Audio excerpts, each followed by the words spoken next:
Hello. यहाँ पर जिनका सेमेस्टर 6 है और मेन हिंदी है उनके लिए एक प्रश्न है। मीराबाई की पदावली में वर्णित विरह वर्णन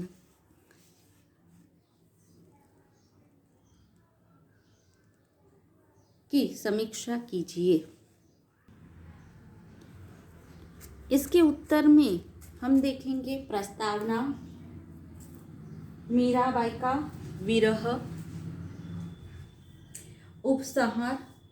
इसको अन्य रूपों में भी अन्य तरीकों से भी पूछा जा सकता है, जैसे कि मीराबाई का काव्य हृदय की निगूढ़ वेदना से निकला है।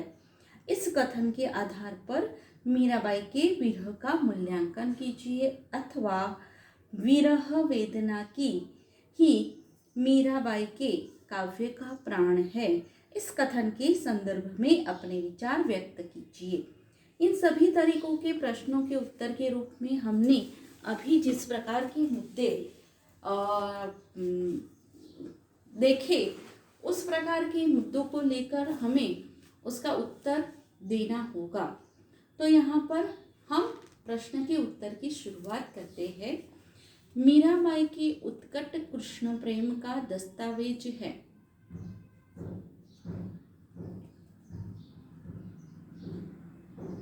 मीराबाई का सारा जीवन।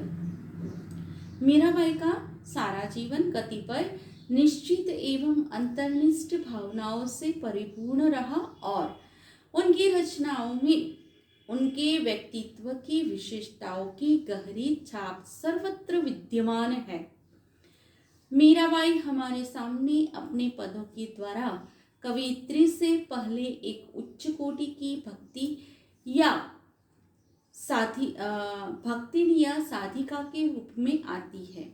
बचपन से ही कृष्ण को अपना पति स्वीकार करने वाली मीराबाई ने जीवन पर्यंत कृष्ण को ही अपना पति मानकर उनके मिलन की, दर्शन की, सामीप्य की अभिलाषा अपने पदों में व्यक्त की है। मीराबाई के वैधव्य ने कृष्ण के प्रति उनकी आसक्ति को और बढ़ा दिया था। उनका लौकिक विरह ही कृष्ण प्रेम का विकल विहंग बनकर विरह बनकर उनके गीतों में फूट पड़ा है। वैधव्य की दारुण व्यथा श्याम के वियोग में आकुल आत्मा की करुण पुकार बनकर उनके रोम रोम में सिसक उठी है। मीराबाई के भीतर के टीस को उनके पदों में महसूस किया जा सकता है। मीराबाई के पदों के माध्यम से हम उनके विरह की मार्मिकता को समझने के लिए उनके विरह को देखते हैं। तो हम देखेंगे मीराबाई का विरह। कृष्ण के मिलन की दीवानी मीरा का अस्तित्व ही विरह का घनीभूत रूप है। विरह मीरा के अस्तित्व का ही एक अंगभूत तत्व बन गया है। बचपन से ही कृष्ण की मोहिनी सूरत और सांवली सूरत पर न्योछावर मीरा की अपने श्री गिरिधर लाल के प्रति उत्कट प्रेमाकांक्षा बढ़ती रही है। मीरा ने इस प्रेम बेली कहकर उसे अपने आंसुओं से सींचने की बात कही है। श्री कृष्ण को मीरा अपने जीवन का आधार मानती है। उनके बगैर मीरा इस संसार की कल्पना तक नहीं कर सकती है। यह कृष्ण की एक झलक पाने के लिए तड़प रही है, किंतु जब कृष्ण मीरा की ओर एक नजर भी नहीं डालते, तब मीराबाई की पीड़ा और अधिक बढ़ जाती है। वे कृष्ण को कठोर हृदय वाला कहते हुए चेतावनी तक दे डालती है कि मैं तुम्हारे ऊपर अपने प्राण न्योछावर कर दूंगी। मीरा के प्रभु हरि अविनाशी देस्यु प्राण अंकोर। परंतु जब श्री कृष्ण ने हंसते हुए उनकी ओर देखा तो उनकी व्यथा और बढ़ जाती है। प्रेम व्यथा बढ़ गई है। अब नित्य ही केवल उनके दर्शन के लिए वह तड़पती रहती हैं। मीरा तो गिरधर बिन देखे कैसे रह पा घर बसी के। मीरा ने स्वप्न में गिरधर गोपाल से ब्याह कर लिया है। मीराबाई लोकलाज की चिंता किए बिना इसका ऐलान कर देती है। सुपना मामहारे परण गया, पाया अचल सुहाग। अब उस श्याम सुंदर का सौंदर्य ही उनकी समस्त चेतना का आधार है। वे उनकी प्रेम जोगिनी बनकर विरणी बनकर व्याकुल हो गई है। मीरा व्याकुल विरणी अपनी कर ल्यावा।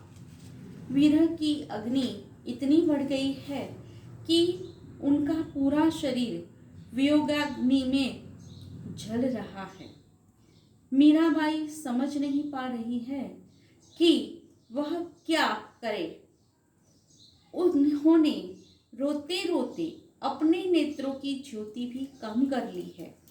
मीराबाई अत्यंत अनुनय भरे स्वर में कृष्ण को दर्शन देने के लिए आने को कहती है। मीरा व्याकुल विरहिणी रे तुम बिन तलफत प्राण। मीराबाई की विराग्नि इतनी प्रबल हो गई है कि अब वह अपने प्राण देने के लिए भी तैयार हो गई है। मीराबाई का दुख अत्यंत बढ़ गया है। वह अपने प्रियतम के मिलन के लिए अत्यंत व्याकुल है। उन्होंने अपने आप को उनके यानी कि कृष्ण के चरणों में संपूर्ण समर्पित कर दिया है। मीराबाई किसी भी कीमत पर उनका साथ छोड़ना नहीं चाहती। वे उनकी दासी बनकर अपने तन के कण कण में और मन के अणु अणु से उनकी सेवा करना चाहती है। वह अपने प्रियतम की निष्ठुरता देखकर उनसे ही पूछती है कि मुझे वह मार्ग बतला दो जिस पर चलकर वह उसे प्राप्त कर सके। अगर ऐसा नहीं हुआ तो वह विवश होकर खुद चंदन की चिता बनकर उस पर चढ़ जाएंगी और तुम्हें अपने हाथों से चिता जलानी पड़ेगी, क्योंकि ऐसा करने से अंतिम समय में मैं तुम्हारे दर्शन कर पाऊंगी और जब मैं जलकर भस्म हो जाऊंगी तब कृपया मेरी राख को अपने शरीर पर लगा लेना, ताकि मरने के बाद मेरी आशा पूरी हो सके। तुम्हारे शरीर से लगकर मेरी प्रेम की साध पूरी हो जाएगी और मेरी मृत्यु सार्थक हो जाएगी। अगर चंदन की चिता रचाऊं अपने हाथ जला जा, जलबल भई भस्म की ढेरी अपने अंग लगा जा। कृष्ण के वियोग में जीना संभव ही नहीं है। मीराबाई चेतावनी भरे स्वर में कृष्ण से निवेदन करती है कि तुम्हारे वियोग में मैं जोगिनी बन जाऊंगी या काशी जाकर करवत लूंगी, अर्थात स्वयं मृत्यु का वरण करूंगी। तेरी खातिर जोगण होंगी, करवत लूंगी काशी। मीराबाई का वियोग उनकी आंतरिक वेदना के रूप में व्यक्त हुआ है, इसलिए इसमें मानसिक पक्ष की प्रधानता है। शारीरिक पक्ष यहाँ गौण है। विद्यापति या बिहारी की नायिका के बिल्कुल विपरीत मीराबाई का विरह है। इसमें मीराबाई की स्वानुभूति होने के कारण यह अधिक स्वाभाविक लगता है। कुछ स्थानों पर सुर की गोपियों के समकक्ष मिलता है, जैसे थारो कोल विरुद्ध जगथारो हे कोई बिसर गया, यही विरहानुभूति सुर में इस प्रकार से है। पूरब प्रीति बिसारी, गिरिधर मन तन राचे और।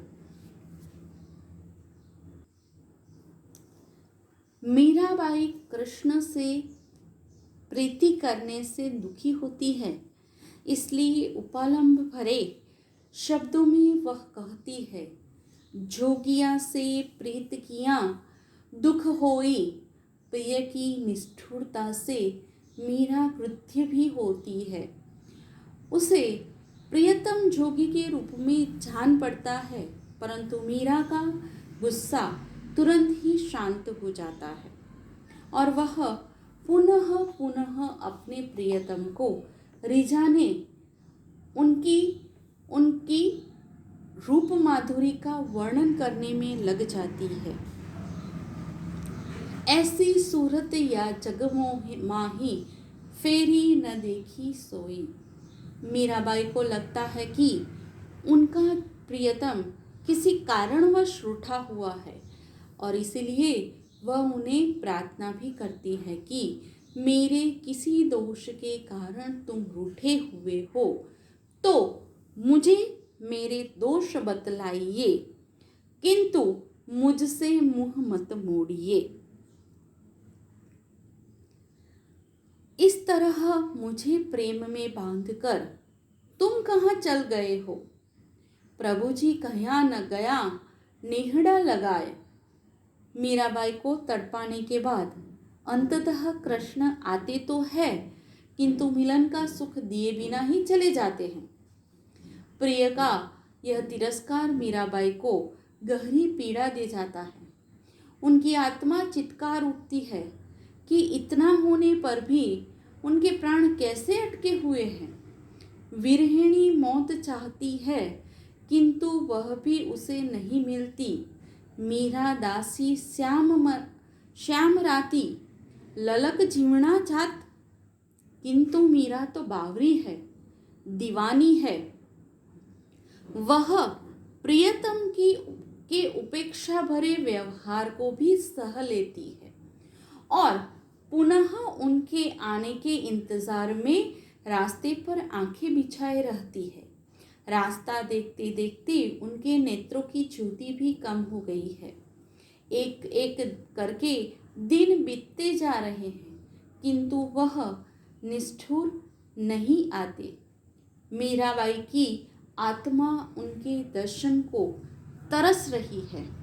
मीराबाई घोषणा कर देती है कि वह यदि जोगी है तो मैं भी जोगिन बनकर उनको ढूंढने के लिए निकल पड़ूंगी। मैं उन्हें पाने के लिए अनेक जन्म भी लूंगी। भगवा मेघ धरिया थे कारण, ढूंढिया चारिया देश। मीरा रे प्रभु श्याम मिलन, वीण जीवनी जन्म अनेश। मीराबाई की यह पीड़ा, यह दर्द अत्यंत मार्मिक रूप लेकर व्यक्त हुआ है। अनेक प्रकार की मानसिक यंत्रणाएं, पीड़ा की उद्गार इनमें व्यक्त हुए हैं। वह अपनी पीड़ा को अपना जीवनाधार बना चुकी है। उनकी यह दर्द भरी आवाज़ तो शायद कोई सुन सकता है, किंतु उनका एहसास तो केवल उसे ही हो सकता है जिसने अपने प्रियतम का वियोग सहा हो। इसलिए वह अत्यंत आर्य होकर कह उठती है, हेरी महतो दर्द दीवाणी, महारा दर्द न जानिया कोई। घायल की गत घायल जानिया, हिपड़ो आगळ संजोय। साहित्य शास्त्र में वर्णित वियोग की प्रायः सभी अवस्थाओं का चित्रण इन पदों में मिलता है। मीराबाई की यह प्रेम की पीर अत्यंत स्वाभाविक है। नारी हृदय का ऐसा चित्रण अन्यत्र दुर्लभ है। मीराबाई के हृदय का दर्द केवल वही जान सकता है जिसने किसी से सच्ची प्रीत की हो, इस बात को वह दुनिया वालों के सामने भी प्रकट करती है। लोगों के प्रपंच देखकर मीराबाई की पीड़ा और अधिक बढ़ जाती है। सब जग कूड़ो कंटक दुनिया, दर्द न कोई पिछाणे हो। मीराबाई की वीर पीड़ा कभी खत्म होने वाली नहीं है, इसलिए वह दुनिया भर की प्रेम दीवानियों को सचेत करते हुए कहती है कि अगर मैं यह जानती कि प्रेम करने से दुख ही मिलने वाला है तो मैं नगर नगर ढिंढोरा पिटती फिरती कि कोई किसी से प्रीत न करे। जो मैं जानती प्रीत किए दुख होए, नगर ढिंढोरा पीटती प्रीत न करियो कोई। उपसंहार के रूप में हम कह सकते हैं कि मीराबाई का काव्य विरह अन्य स्थितियों एवं उद्गारों को अनुप्रेषित करने में सर्वाधिक सफल रहा है। श्री कृष्ण के वियोग में मीराबाई अपने प्राणों को बचाए रखने में असमर्थ है। मीराबाई मानती है कि प्रेम का मार्ग अत्यंत कठिन है, इस पर चलने से दुख एवं पीड़ा ही मिलते हैं। उनके हृदय में वियोगाग्नि नित्य चलती रहती है। उनकी आंखें प्रियतम के आने की प्रतीक्षा करते करते अत्यंत वेदना से भरी हुई है। कोयल की आवाज सुनकर उनका हृदय और अधिक वेदना से भर जाता है। अंत में प्रोफेसर रामेश्वर प्रसाद शुक्ल के शब्दों में कहे तो मीरा की वेदना युग युग से बिछड़ी हुई प्रीतिदग्ध प्रणयाकुल आत्मा की वेदना है और गीत में मन के संपूर्ण आवेग के साथ उच्छ्वसित हुआ है। यह प्रश्न यहाँ पर पूर्ण हुआ।